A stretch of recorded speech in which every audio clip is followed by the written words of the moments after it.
नमस्कार दोस्तों। आज की कहानी है दुल्हन बनी चुड़ैल। वो रात काफी सर्द और खौफनाक थी। पूरे गांव में तूफानी हवाएं चल रही थी, लेकिन ठाकुर विजय सिंह के घर में रौनक थी। आज उसके बेटे अजय की शादी थी।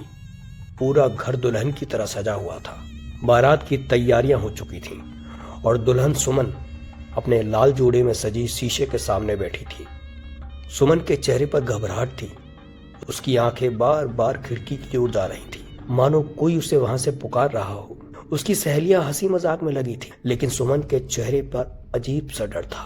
उसने मन ही मन में खुद से कहा, यह शादी मेरी मौत का कारण बन जाएगी। सुमन शादी के लिए तैयार नहीं थी।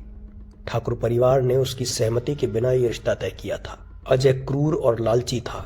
वो सुमन से केवल दहेज के लिए शादी कर रहा था। सुमन ये सब जानती थी, लेकिन उसके परिवार को उसकी परवाह नहीं थी। ढोल नगाड़े जोरों से बज रहे थे।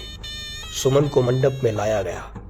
उसकी आंखें हर तरफ अजीब सी बेचैनी से घूम रही थी, जैसे उसे महसूस हो रहा हो कि कुछ भयानक होने वाला है। शादी की रस्में शुरू हुई और जैसे ही फेरे पूरे हुए, अजय और उसके परिवार ने सुमन को अलग कमरे में खींच लिया। सुमन चीखी, आप लोग ये क्या कर रहे हैं? अजय के चेहरे पर एक खौफनाक मुस्कान थी। उसने कहा, तूने क्या सोचा था? दुल्हन बनकर रानी की तरह रहेगी?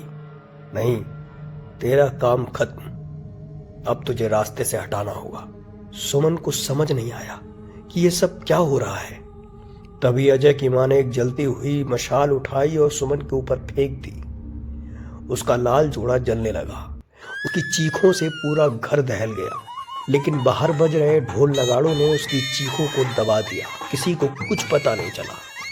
कुछ ही पलों में सुमन की जिंदगी खत्म हो गई, लेकिन सुमन ने दम तोड़ते वक्त कसम खाई थी कि मैं वापस आऊंगी और तुम सबको उसकी सजा दूंगी। शादी के 2 महीने बाद ठाकुर विजय सिंह के घर में अचानक अजीब घटनाएं होने लगीं।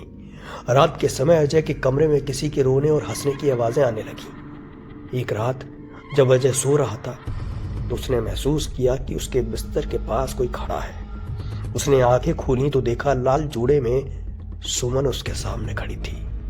उसके बाल बिखरे हुए थे और उसकी आंखों से खून बह रहा था। सुमन ने धीमी और भयानक आवाज में कहा, याद है तुमने मुझे जलाया था, अब मैं तुम्हें जलाने आई हूं। अजय चीखता हुआ कमरे से भागा, लेकिन दरवाजा अपने आप बंद हो गया। अजय का शरीर पूरी तरह जला हुआ था, जैसे उसे किसी ने आग में झोंक दिया हो। अगली सुबह अजय अपने कमरे में मरा हुआ पाया गया। अजय की मौत के बाद घर के बाकी लोग डर के साए में जीने लगे। सुमन की हंसी पूरे घर में गूंजने लगी, लेकिन सुमन ने उन्हें नहीं छोड़ा। हर रात वो किसी न किसी को अपनी चीखों और खौफनाक हरकतों से डराने लगी। अजय की मां ने एक रात सुमन को अपने कमरे में देखा। सुमन ने उसकी ओर इशारा करते हुए कहा, अब तुम्हारी बारी है सासू मां। घरवालों ने पंडितों और तांत्रिकों को बुलाया, लेकिन सुमन की आत्मा को कोई नहीं रोक सका। हर रात वो अपने हत्यारों को उनके किए की सजा देती रही। आखिरकार ठाकुर परिवार पूरी तरह खत्म हो गया।